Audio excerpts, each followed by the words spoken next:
Et au menu de notre club, cet après-midi, une nouvelle revue au carrefour des sciences et des lettres, de la chimie verte bio-inspirée et des plongées sous-marines dans des conditions extrêmes. Je vous présente mes invités dans un instant.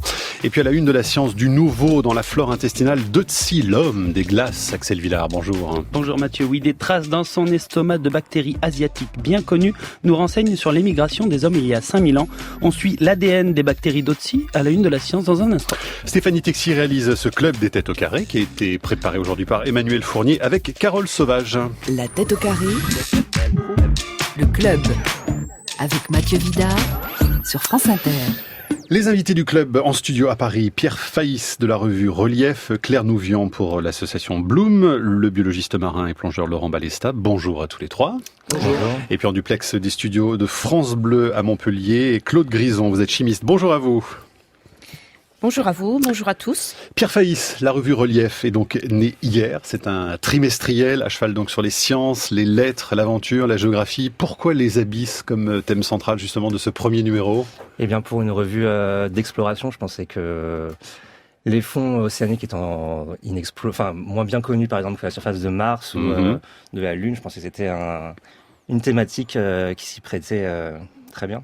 Revue nature, on va en parler avec vous, avec beaucoup de disciplines, beaucoup de signatures aussi, revue plutôt haut de gamme dans le premier numéro. Donc est arrivé hier. Claire Nouvian, justement, vous signez une tribune dans ce nouveau numéro de Relief.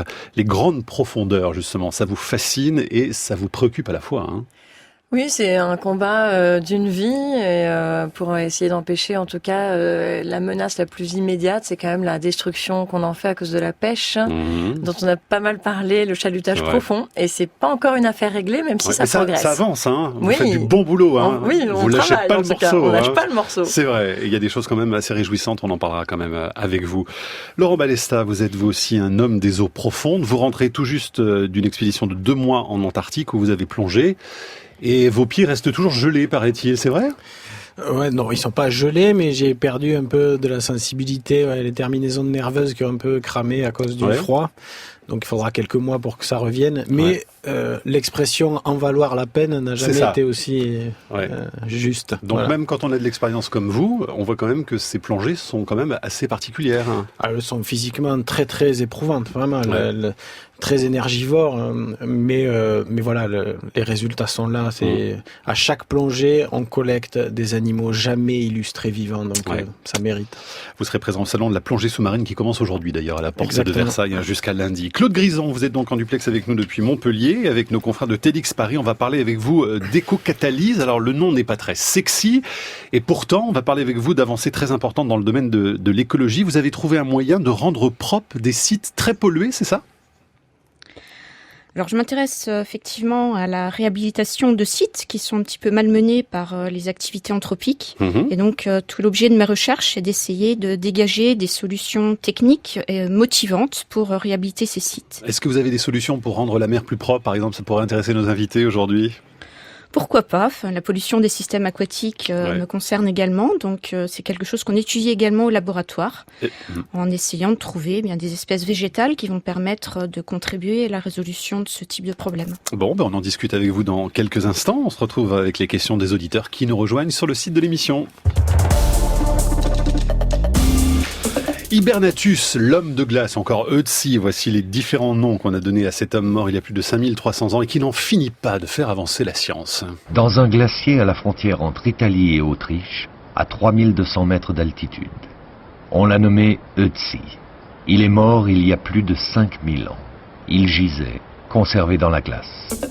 Voilà, Ötzi découvert en 91 et qui a été décongelé en 2010 pour de nouvelles analyses sur sa dépouille. L'ADN bactérien découvert dans son estomac nous renseigne aujourd'hui à la fois sur son état de santé et puis également sur les migrations des hommes au néolithique. Bonjour Francis Maigret. Oui, bonjour. Vous êtes professeur de bactériologie et chef de service au CHU de Bordeaux, co-auteur de cette étude parue aujourd'hui dans la revue Science. Alors pourquoi ces bactéries, Helicobacter pylori et leur ADN découvert donc chez Ötzi, sont-elles si intéressantes ? Alors la particularité de l'Helicobacter pylori, c'est d'être inféodé à l'homme, c'est-à-dire qu'il ne se trouve que dans l'estomac de l'homme et suit l'homme depuis des millénaires.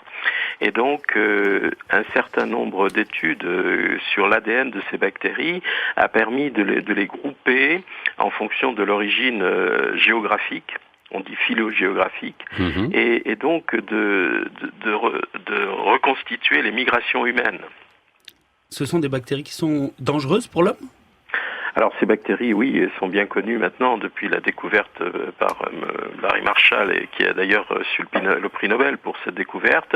Ce sont des bactéries qui vivent dans l'estomac, qui sont à l'origine d'une gastrite, mais qui peut rester asymptomatique, mais qui peut aussi être à l'origine de la maladie ulcéreuse dans 5 à 10% des cas des gens infectés, et dans 1% environ de cancer gastrique. Donc grâce à ces bactéries, on peut tracer les migrations humaines. Alors l'estomac d'Ötzi, justement, il avait été analysé au moment de sa découverte, mais les bactéries n'avaient pas été trouvées à l'époque ?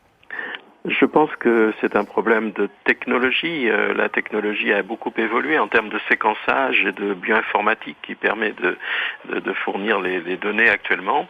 Et donc, quand il avait été déjà décongelé en 2000, 10 ans après sa découverte, il n'avait pas été possible de retrouver ces bactéries, pas plus d'ailleurs qu'en 2010. Ce n'est qu'après quelques années, très récemment, que la technologie a évolué au niveau du séquençage et a permis cette découverte. Alors, quel type d'informations supplémentaires donnent ces résultats sur Ötzi aujourd'hui ? Alors, deux choses. D'abord, que c'est une souche qui a le potentiel pathogène. Ça ne veut pas dire que Ötzi était forcément malade, puisque je vous dis que la plupart des gens qui sont infectés ne développent pas toujours de maladie. Mais donc, il y a quand même un potentiel pathogène avec des facteurs de pathogénicité. Donc, quel type de maladie, par exemple ? Je vous dis, la maladie ulcéreuse, c'est le plus fréquent, ou bien le cancer qu'on appelle l'adénocarcinome gastrique, qui sont les deux maladies principales et d'importance qui sont liées à cette infection. Donc, premier apport, c'est qu'on a retrouvé des bactéries qui avaient déjà ces facteurs de pathogénicité, donc potentiellement, qui pourraient être à l'origine d'une maladie chez ce monsieur. Et deuxièmement, on a pu regarder le type de souche dont il s'agissait, et en ce qui concerne les migrations humaines, cela nous renseigne sur le fait qu'en fait, il s'agit d'une souche de type Asie centrale. Alors, il y avait un débat. Je ne dis pas qu'il est complètement résolu maintenant, mais le débat entre les souches européennes, c'est un mélange entre des souches qui proviennent d'Asie centrale et des souches qui proviennent d'Afrique du Nord. Et on ne savait pas s'il y en avait une qui était arrivée avant l'autre. Enfin, quand je parle de souches, c'est aussi les populations qui les portaient, bien sûr.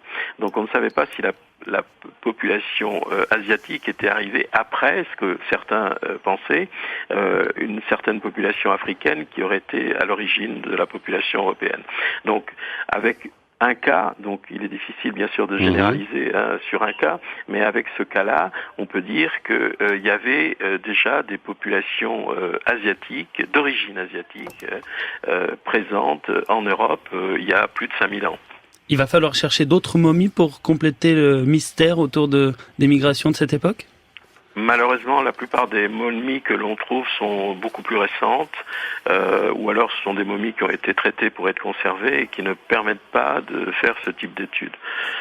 C'est une occasion vraiment extraordinaire d'avoir trouvé une momie qui date de 5300 ans. Voilà, celle donc du très célèbre Ötzi, et cette publication donc qui sort dans Science, Francis Maigret, et à laquelle d'ailleurs vous avez participé avec d'autres scientifiques autour de l'ADN bactérien justement de cet homme décongelé en 2010. Merci Francis Maigret pour vos précisions.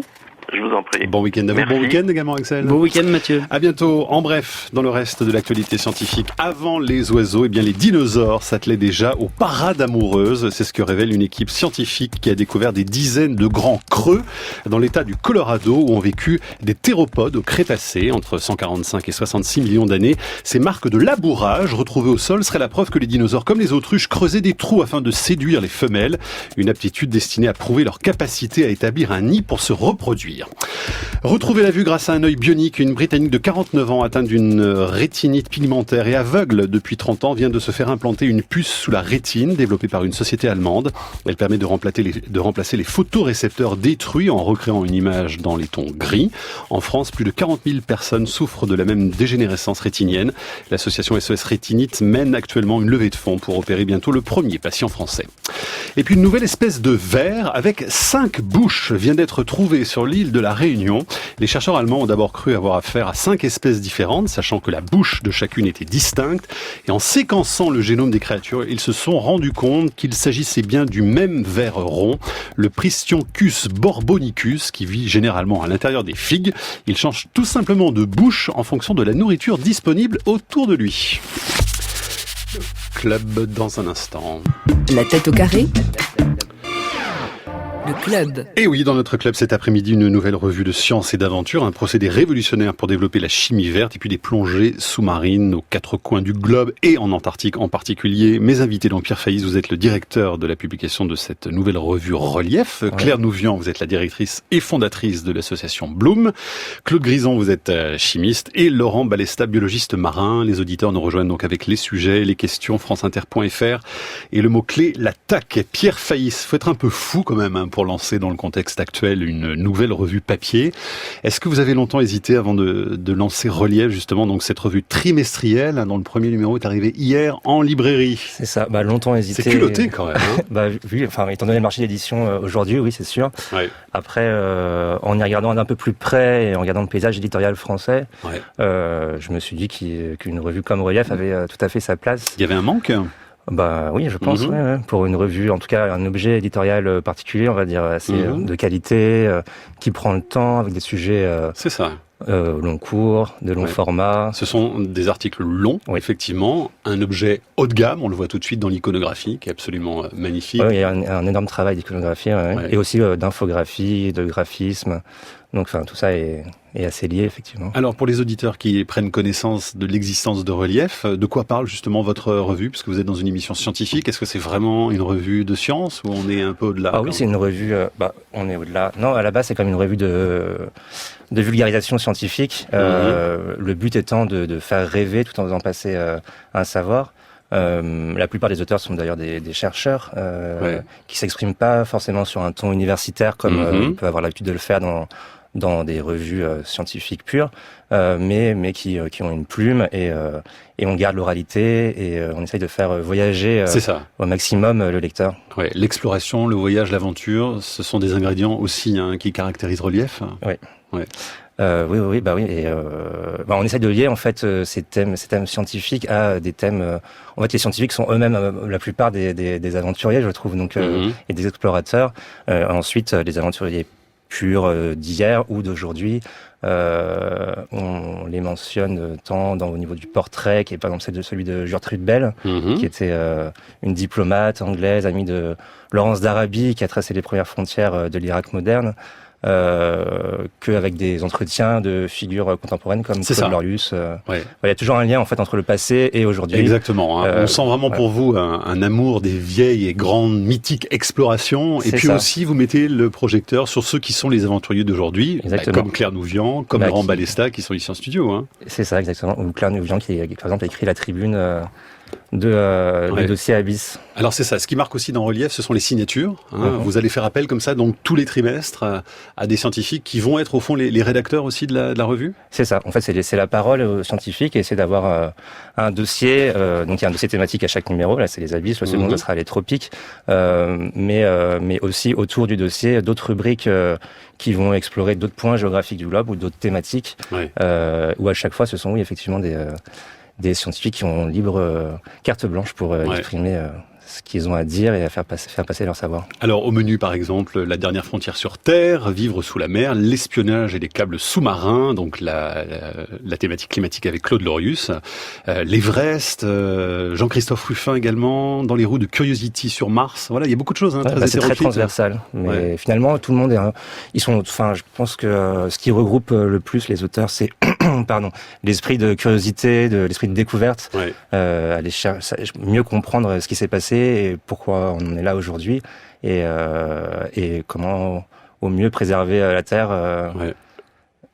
Voilà, dans le futur. Claude Lorius, Laurent Balesta, c'est quelqu'un évidemment qui a compté, j'imagine, pour vous. Vous revenez d'Antarctique, justement. Claude Lorius, lui, ça a été un des tout premiers à aller dans les années 50 en Antarctique pour faire un hivernage. Oui, tout à fait. Et puis c'était Luc Jacquet qui lui a rendu hommage au cinéma avec son film La glace et le ciel, qui a été aussi celui qui nous a amené cette fois-ci en Antarctique. Donc il y a quelques semaines, quelques jours encore. On est rentré il y a 10 jours. Luc Jacquet, Donc bien sûr, des gens comme Claude Lorius, c'est des incontournables de l'exploration. Et d'ailleurs, ça met la barre très haut quand Luc Jacquet vous appelle pour dire est-ce que ça te dirait de faire des explorations là-bas. Voilà, c'est quand même une terre d'exploration s'il en est une.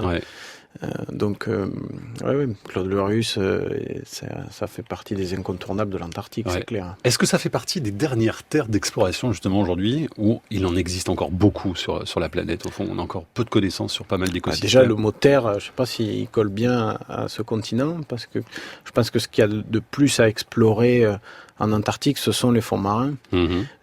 À partir d'une certaine profondeur, d'ailleurs, puisqu'on voit que, par exemple, à l'inverse des régions tropicales et coralliennes, le gradient de diversité augmente avec la profondeur, ce qui est unique d'ailleurs. Et autant près de la surface, il y a peu de choses qui se développent, quelques microalgues, enfin il n'y a pas grand-chose. Et dès qu'on a... tous les 10 mètres, la biodiversité augmente et même explose à un moment donné avec des chiffres de plusieurs centaines d'espèces d'invertébrés. C'est multicolore, c'est varié. Et c'est pas une formule de communication, les images sont là pour le montrer, c'est incroyable. Claire Nouvian, justement, Les Abysses, vous signez la tribune, vous avez participé à ce dossier, vous devez être très heureuse d'ailleurs que Relief consacre son premier numéro justement aux Abysses. Ah oui, j'étais ravie. Voilà, qui est un milieu qui vous intéresse, qui vous tient particulièrement à cœur. Vous avez été responsable d'une exposition en 2007, justement, au Muséum. Pourquoi est-ce que vous vous intéressez d'ailleurs autant aux abysses, aux grandes profondeurs ? C'est compliqué de dire pourquoi, comment.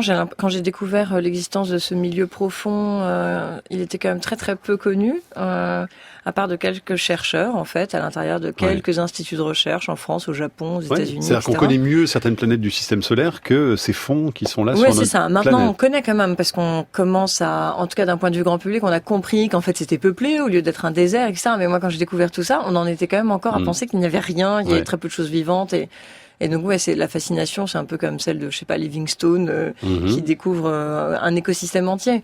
Après, c'est vrai que ça m'a particulièrement touchée de me rendre compte que personne, à part Matt Gianni, un de mes collègues américains, ne se préoccupait vraiment de la protection de cet environnement, alors que ça constitue évidemment le plus grand milieu sur Terre, qui soit habitable. Mais comment on y va justement ? Parce que quand Laurent Balesta plonge en eau profonde, vous êtes à combien, Laurent ? Alors moi, je prétends explorer la zone des 100 jusqu'à 200 mètres. La zone crépusculaire, c'est-à-dire la zone où il reste encore des bribes de lumière. C'est cet écosystème-là qui me plaît, où il reste encore un tout petit peu de lumière. Et c'est après, quand il n'y a plus de lumière, qu'on peut commencer à parler des abysses. Exactement. Enfin, les abysses, techniquement, c'est en fait plutôt à partir de 3000 mètres. Mais les profondeurs de l'océan... Pourquoi cette frontière de 3000 mètres ? Parce qu'en fait, il y a plusieurs frontières. On a vraiment découpé l'océan en plusieurs tranches, où on voit vraiment qu'il y a des logiques de vie qui sont pas du tout les mêmes. Et d'ailleurs, le transport de nourriture aussi est complètement différent. Mais on parle des profondeurs océaniques à partir de 200 mètres. En effet, à partir du moment où il n'y a plus de lumière dans les océans. Donc, et puis là, ça va jusqu'à 11 000, évidemment, le point le plus profond. Quand vous luttez contre la pêche en eau profonde, vous êtes déjà dans le secteur des abysses ou pas ? Non, on est encore au-dessus, c'est-à-dire que ça s'arrête, la pêche profonde s'arrête à 2000 mètres à peu près. Au-delà, vraiment, on se rend compte qu'il y a une énorme dépense d'énergie, y compris de fuel, pour ramener des animaux qui n'ont aucune valeur commerciale quasiment. C'est ça, Donc par contre, jusqu'à 2000, les pêcheurs ont réussi à convaincre les marchés et les Français notamment d'adopter des nouvelles espèces bizarres dans leurs assiettes. Lesquelles par exemple ? Par exemple, on mange maintenant de la lingue bleue et du grenadier de roche alors que les animaux ont été classés comme menacés d'extinction l'été dernier. Est-ce que, comme le disait Laurent Balesta, on découvre au fil du temps de nouvelles espèces Ah oui, tout le temps. En fait, en moyenne, j'avais calculé quand j'avais fait mon livre que c'était 2 espèces nouvelles qui étaient décrites par la science environ par mois. Donc, et c'est vraiment quand on parle de description, vous savez, il y a un protocole scientifique un peu lourd pour décrire une espèce. Il faut l'avoir trouvée, décrite 6 fois, il faut avoir 6 fois le même spécimen, etc. Donc c'est un peu lourd. Donc ouais, bien sûr, il y a des tas. En fait, les chercheurs qui partent à la retraite, ils ont tout un paquet de travail parce que leur cabinet de travail sont remplis de créatures qu'ils n'ont pas le temps de décrire en fait. Donc ils essayent toujours de se dire avant de partir à la retraite, j'aurais vidé mon cabinet de travail et j'aurais décrit les espèces. Mais en général, ils n'ont pas le temps. Claire Nouvian, vous êtes donc la fondatrice de l'association Bloom qui a pour but de sensibiliser le grand public à la protection des écosystèmes marins et entre autres donc de la pêche en eau profonde. On va écouter ce reportage qui date de 92. Déjà à l'époque, les pêcheurs s'exprimaient sur la surexploitation des fonds marins. Reportage donc sur la crise de la pêche à Boulogne-sur-Mer. Trop de bateaux, pas assez de poissons. Il faut bien vivre. Non, il n'y a pas de moins en moins de poissons. Et on le pêche plus vite, alors voilà, tout le monde il se contenterait de pêcher ce qu'il faut pour vivre, ça y arrive. Et là on y va avec des 4 mètres de creux, de tous les temps, on détruit toujours, et puis voilà, tiens. Tout le monde il serait là avec un temps comme ça, ça y arrive. Le problème il est là, quoi. Il y a des outils trop gros à amortir, alors il faut toujours y être. Et voilà, on s'est fait dépasser par l'outil. C'est le seul problème qu'il y a. Voilà, et c'était en 92. Enfin, c'est pas le seul problème qu'il a. En fait, ce qu'il dit, en effet, on a un problème, on a une surdimension et un surdimensionnement de notre flotte de pêche en nombre de bateaux, en puissance de ces bateaux et en outillage technologique. Mais aussi, on a un gros problème, c'est qu'on subventionne tout ça. Et on oublie juste de dire que dans l'équation, vous savez, quand on retire l'économie, tout à coup, tout le système s'effondre. Hein. Et on a construit ce surdimensionnement et ces flottes en surcapacité de pêche. Donc, littéralement, il faudra avoir une volonté politique. Or, vous voyez, la volonté politique, c'est une émission à part entière.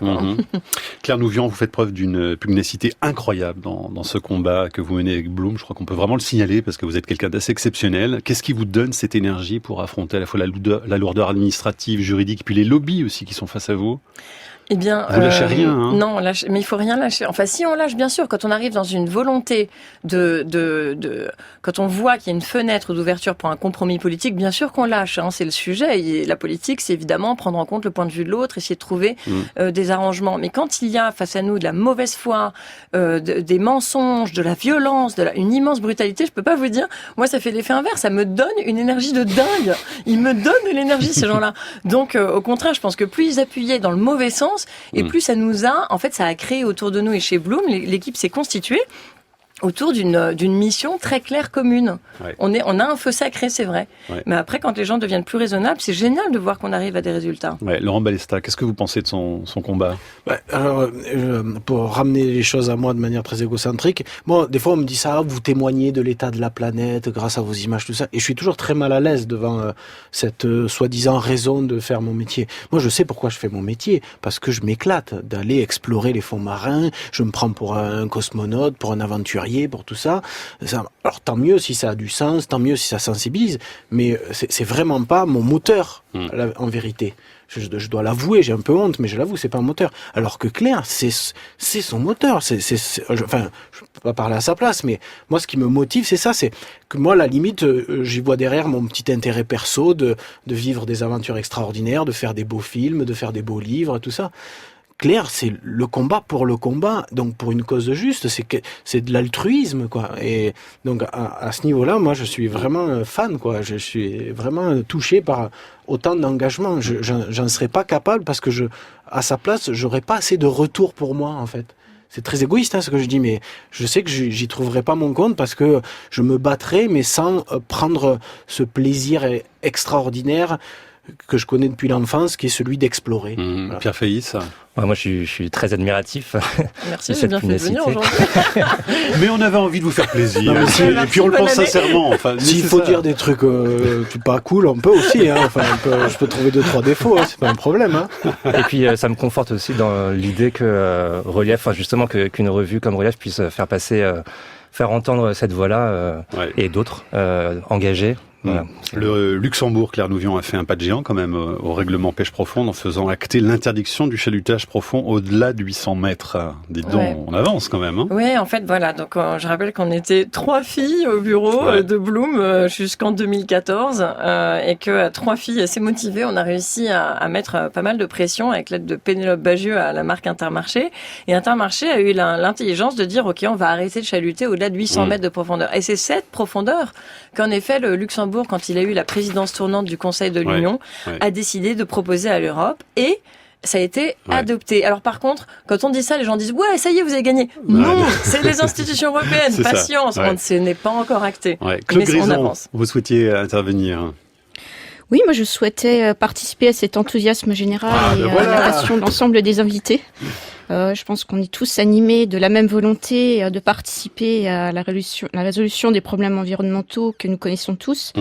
Donc je pense effectivement que nous avons affronté certaines difficultés quotidiennes grâce à la passion que nous avons, la curiosité que nous avons, mais également, je crois, toute la passion qu'on a vis-à-vis du monde vivant, de la nature qui nous anime au quotidien et qui nous permet peut-être d'aller un petit peu plus loin que d'habitude. On va parler de vos travaux et de vos innovations extrêmement importantes justement dans le domaine de la chimie verte, Claude Grison, dans un instant.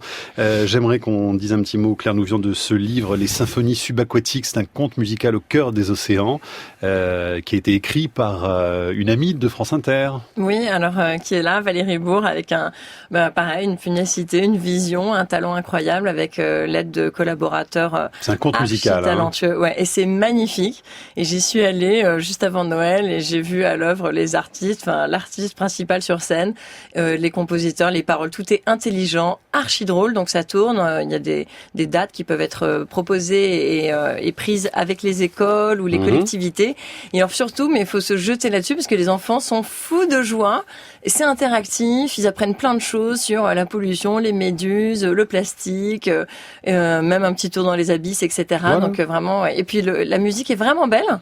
Donc voilà, les symphonies subaquatiques à acheter, à écouter et à faire venir dans les écoles. Aux éditions Les Braques, un livre CD avec Dominique A, Kent, Agnès Jaoui, Marianne James, bien d'autres encore. Voilà, allez, vous restez avec nous dans un instant justement. On parle chimie verte avec Claude Grison et puis n'oubliez pas donc le premier numéro de ce trimestriel Relief depuis hier en librairie. Le Club des Têtes au Carré, en partenariat avec TEDx Paris, sur France Inter. Et nous partons à Montpellier, en duplex des studios de France Bleu Héros. Claude Grison, donc vous êtes directrice du laboratoire du CNRS de chimie bio-inspirée et innovation écologique. Vous êtes professeure à l'université de Montpellier 2, conseillère scientifique de Stratos. Qu'est-ce que c'est que la chimie bio-inspirée exactement ? Alors c'est une chimie qui s'inspire directement de la nature, du milieu vivant, qui va essayer bien de découvrir les stratégies d'adaptation de la nature qui sont souvent uniques et qui seront alors le point de départ d'idées pour développer des solutions durables, soit de réhabilitation, soit de production de nouveaux systèmes industriels. Et en octobre dernier, vous étiez sur la scène de TEDx Paris pour présenter au public l'éco-catalyse, une révolution écologique et économie verte. En voici un extrait. Aujourd'hui, cette combinaison inédite entre la chimie et l'écologie est devenue une véritable révolution verte. Car pour la première fois, la réhabilitation des sites miniers n'est plus une simple contrainte réglementaire. Elle est devenue une opportunité économique. On considère aujourd'hui que cette technique est un véritable changement de paradigme, car on peut voir que face aux problèmes environnementaux que nous connaissons tous, il est possible d'agir concrètement, efficacement, en proposant des solutions écologiques viables. Merci à tous. Voilà, Claude Grison sur scène. Vous avez aimé parler de chimie au public ? Oui, tout à fait. C'était un moment de partage particulièrement riche, avec beaucoup de questions derrière, et en particulier de jeunes. Donc c'était vraiment un moment formidable. Alors ce principe d'éco-catalyse que vous avez mis au point, c'est un procédé, je pourrais le résumer comme ça, pour dépolluer des milieux très abîmés ? Alors en fait, il s'agit d'une démarche qui est à l'interface de deux domaines différents. Tout d'abord l'écologie. Alors nous connaissons tous le problème de pollution des sols et des eaux, en particulier par les métaux, qui est un problème extrêmement redoutable, parce que les métaux ne sont pas biodégradables. Donc en fait, ils sont persistants dans les espèces végétales qu'ils pénètrent, dans les sols qui sont après lessivés par les eaux de pluie. Alors, jusqu'à présent, qu'une solution intéressante de réhabilitation n'a été développée. Or, pourtant, la nature a trouvé des stratégies d'adaptation, des réponses assez fascinantes, puisque certaines bactéries, mais également certaines plantes, ont réussi à s'adapter. Donc, elles arrivent à survivre sur des milieux fortement dégradés, par des concentrations très élevées en métaux, mais certaines d'entre elles font encore mieux. Elles arrivent à extraire ces éléments métalliques du sol, puis à les stocker dans leurs feuilles. Donc ça veut dire que vous utilisez concrètement les plantes, c'est ça, pour dépolluer ? Tout à fait. Voilà, j'utilise des plantes qui se sont adaptées elles-mêmes, donc c'est vraiment la nature qui met ces solutions à ma disposition. Alors donnez-nous un exemple, Claude Grison, parce que vous avez travaillé en particulier sur la Nouvelle-Calédonie, qui est un lieu évidemment très marqué par la pollution au mercure en particulier. Donc comment sur place vous travaillez pour dépolluer les sites ? Alors en Nouvelle-Calédonie, donc il y a des extractions minières intenses, parce qu'il y a une richesse naturelle du sol en nickel. Effectivement, donc les opérateurs miniers sont en pleine activité et sont soucieux en fait des surfaces qu'ils dégradent lors de ces extractions. Bon, c'est un problème important puisque la Nouvelle-Calédonie est aussi un des points chauds de la biodiversité mondiale. Donc il y a une situation de contraste entre cette biodiversité extrêmement riche et ces activités minières qui sont intenses mais qui font vivre aussi l'économie locale. Donc, comment participer à la restauration de ces sites de façon durable ? Eh bien, la biodiversité locale met à notre disposition un nombre important de plantes qui sont capables d'extraire en continu le nickel et le manganèse qui sont présents dans le sol, que l'histoire géologique a conduit à faire naître dans ce sol.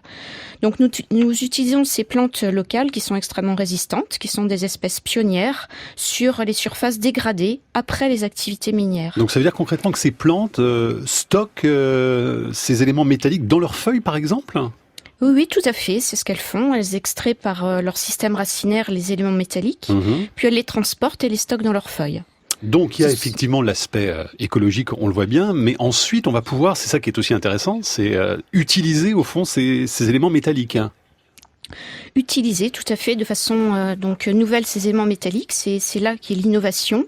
Bon, pourquoi ? Parce que ces techniques de réhabilitation, utilisant des espèces végétales, sont quand même des techniques assez subtiles et complexes qui prennent beaucoup de temps et était absolument indispensable de leur donner une valeur économique. Et c'est ce qu'on a essayé de faire grâce à cette chimie verte, en montrant que ces feuilles chargées en éléments métalliques n'étaient pas des déchets.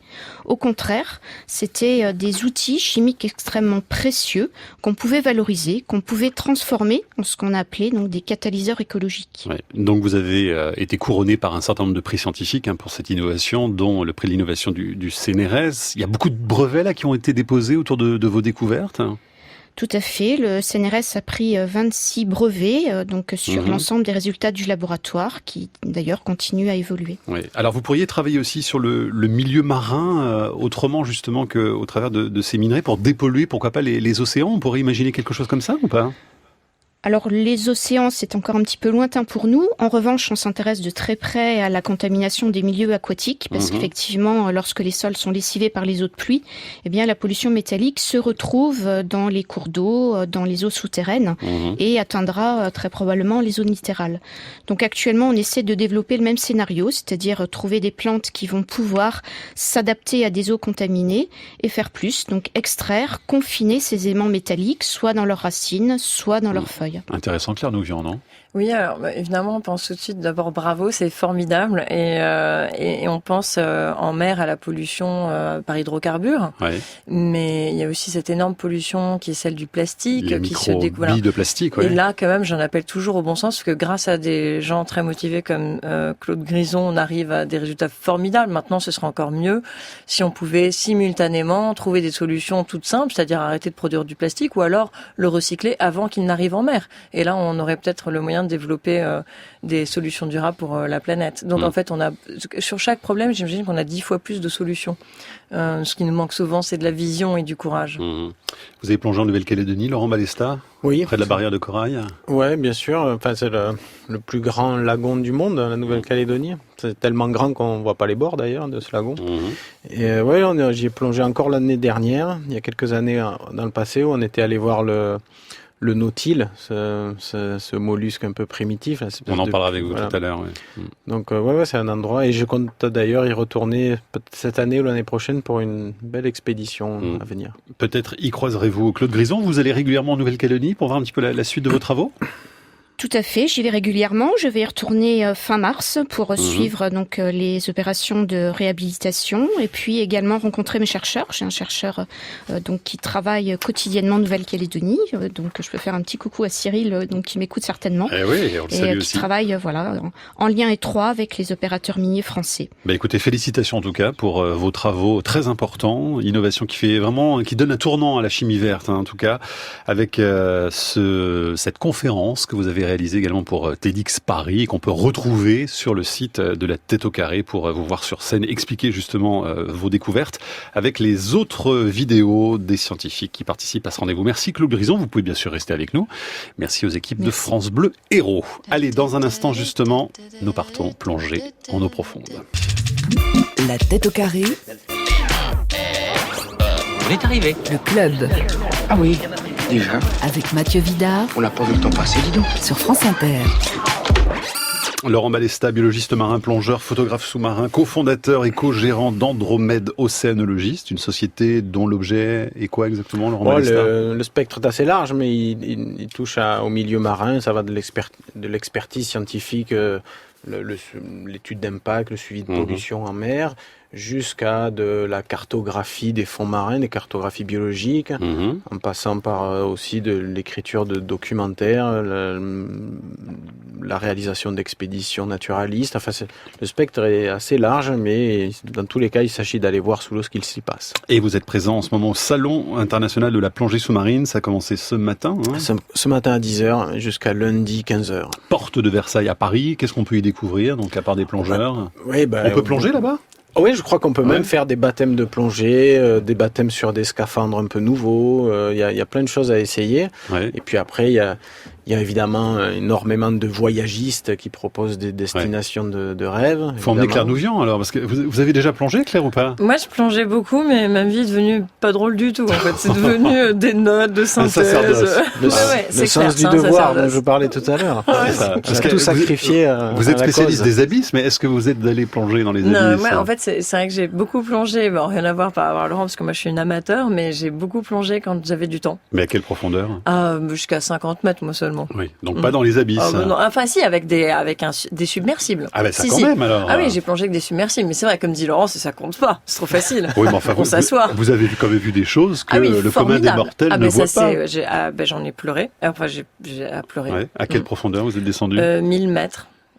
In situ. Et on voit des belles choses à 1000 mètres ? Ah mais ouais, des siphonophores géants, Qu'est-ce que c'est ? C'est des espèces de rideaux de méduses qui font de la lumière. Et on voit des poulpes à oreilles, tout délicats, de la bioluminescence partout. Non, c'est à couper le souffle. Vous avez vu des nautiles alors ? Ce sont les... Non, les nautiles, j'en avais attrapé en tournage en Australie il y a longtemps. On avait fait un piège à nautiles et on les avait attrapés à 400 mètres. Ouais. Pourquoi vous les aimez autant, les nautiles, Laurent Balesta ? Vous dites que ce sont vraiment vos animaux préférés quasiment en mer. Ouais, symboliquement parce que c'est un plongeur hors norme.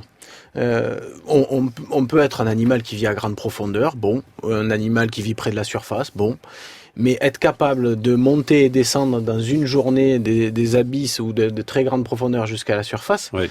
Alors qu'on est un organisme rempli de gaz. Avec une coquille. C'est ça, des logettes remplies de gaz qui font son équilibre.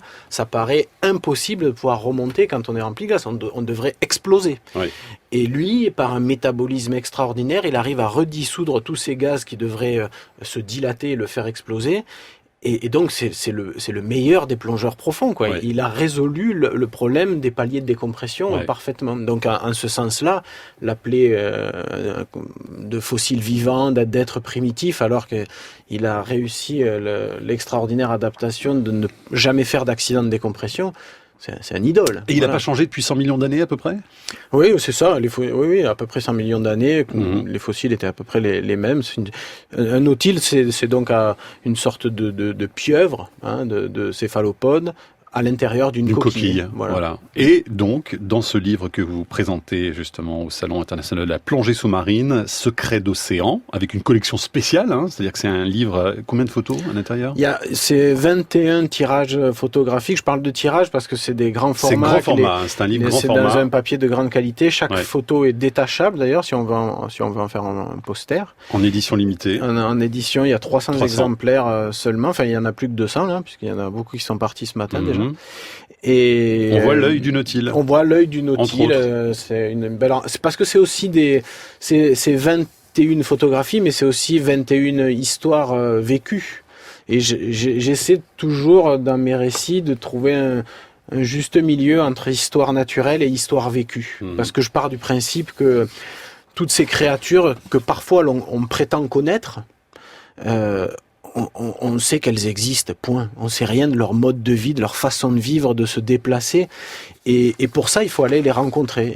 Et les rencontrer, j'ose dire que c'est pas une démarche anodine. C'est même une aventure le plus souvent. Et que la preuve, c'est que, en général, derrière une histoire naturelle, il y a toujours une vraie histoire vécue. Donc c'est 20 ans de plongée.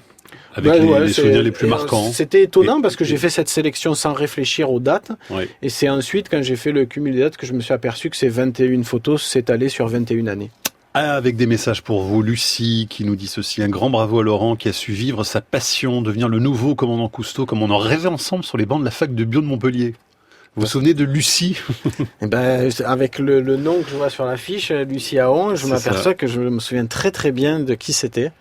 Et on était à la fac ensemble. Je me demande ce qu'elle est devenue d'ailleurs. Vous enverrez un petit message privé alors pour vous le dire. Vous considérez comme le nouveau commandant Cousteau? Non, parce que c'est incomparable. Vous imaginez l'œuvre de Jacques-Yves Cousteau, ce qu'il a laissé, un nombre d'expéditions inédites, puis la quantité d'ouvrages, que ce soit des films, des livres. Voilà, moi c'est epsilon à côté. Mais c'est vrai que ces 10 dernières années, j'ai la chance de faire partie d'une génération qui a eu de nouveaux scaphandres à disposition, des recycleurs à gestion électronique de mélange, qui nous ont ouvert un nouvel espace d'exploration, la zone crépusculaire, cette zone profonde où ne parvient que moins de 1% de la lumière, mais une lumière suffisante pour créer un écosystème unique. Justement, Christophe sur Twitter vous demande comment un plongeur se prépare à la pression dans les abysses au cours des plongées. Alors, même si vous n'allez pas en plonger dans les abysses véritablement, parce qu'on le disait tout à l'heure, les échelles sont beaucoup plus importantes, mais... Bon, c'est pas si on se prépare, c'est qu'on n'était pas prêt. Moi, je pense qu'il faut être prêt tout au long de l'année et plonger très régulièrement. Malheureusement, c'est pas comme le vélo, la plongée. Chaque fois qu'on s'y remet, il faut pas recommencer à zéro, mais je crois que le milieu sous-marin, a fortiori les grandes profondeurs, c'est un milieu qui est hostile à l'être humain, terrestre, par définition, et dépourvu de branchies.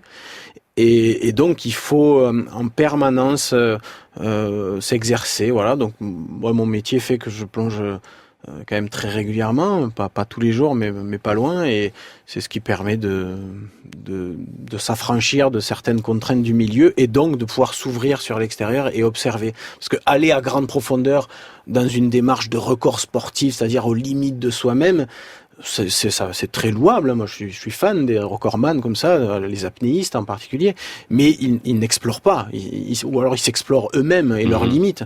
L'idée, c'est au contraire de réussir à être affranchi des contraintes et de pouvoir observer ce qu'il y a autour de soi.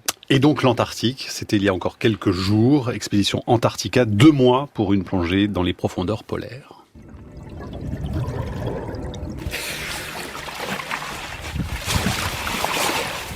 J'ai pas eu froid à la tête. Non, bon non plus. Seulement au bout des doigts. La pointe des pieds un peu. Non, le froid, c'est pas le problème là. Non. C'est tout ce qu'on a pris contre le froid. Le problème, c'est l'équilibre. C'est l'équilibre. Ah ouais. Ça me rassure que vous pensiez la même chose. Moi, j'ai souffloté. D'être un débutant en plongée. J'ai pas eu l'impression de savoir nager. Là, on est resté 1h40 pour la première plongée. Moi, je me souviens la première fois que j'ai plongé en Arctique, j'ai fait 20 minutes, je suis sorti de l'eau, j'étais totalement cuit, l'onglet, vraiment c'était insupportable le froid. Et là, 1h40 pour la première plongée, et aucun d'entre nous n'a froid. Donc ça veut dire qu'on a vraiment le bon matériel.